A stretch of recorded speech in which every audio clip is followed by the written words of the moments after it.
ನೋಡುವ ಅವಶ್ಯಕತೆ ಏನಿದೆ? ಮಾತಾಡಿಕೊಂಡು ನೋಡುವ ಅವಶ್ಯಕತೆ ಏನಿದೆ?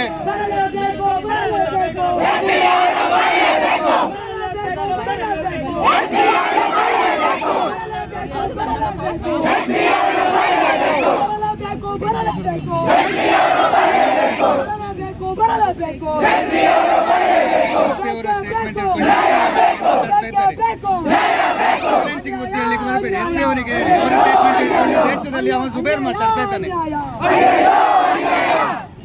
ಬೇಕೇ ಬೇಕು ದಾರಿ ತಪ್ಪಿಸುವ ಸರ್ಕಾರಕ್ಕೆ ಹೇಳಿ ಧಿಕ್ಕಾರ, ದಾರಿ ತಪ್ಪಿಸುವ ಪೊಲೀಸರಿಗೆ ಹೇಳಿ ಧಿಕ್ಕಾರ.